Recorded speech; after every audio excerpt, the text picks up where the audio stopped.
My father died during a nap, went to sleep and never woke up. I was a little 6-year-old kid. Lots of people came to say goodbye, and it was raining, and we walked across this graveyard. There was a hole there, perfectly square, the shovels, the mound of dirt, and I finally got it. The box goes in the hole, the dirt goes onto the box, and then all these people leave, and I leave, and everyone leaves except for my father, who would be underground forever.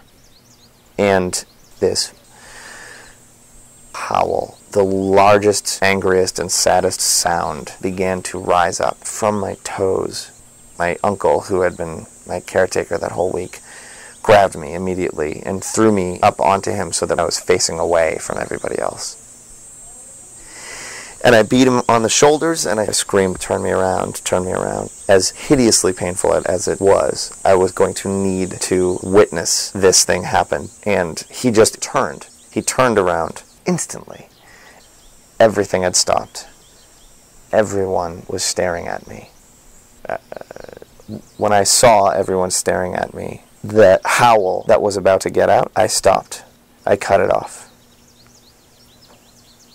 It was a dark, dark time for my family. My mother lost the love of her life and had 3 kids on her hand, 2 teenagers and me. She had to change so drastically to keep us together. We had these woods behind us, and I used to go into the woods until I couldn't see my house anymore. And they would creak when I would walk by. And I remember thinking, the trees have got to be saying something, promising me that they wouldn't fall on me, that there was some semblance of my family still intact. Over time in my life, I think I've mastered a way to seem like I am not in as much control as I am, that I can be in charge of when people leave. I give a lot of hugs and try to be someone that people like to be around.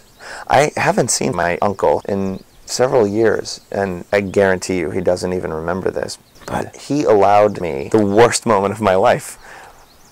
And I thank him for trusting me. If I said I had to see this, then I had to see it.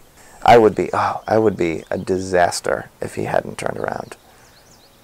He knew it was not for him to decide.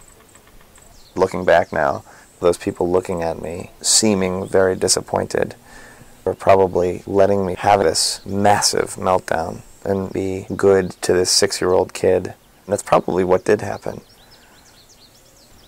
But I cut it off. The largest, angriest, and saddest howl.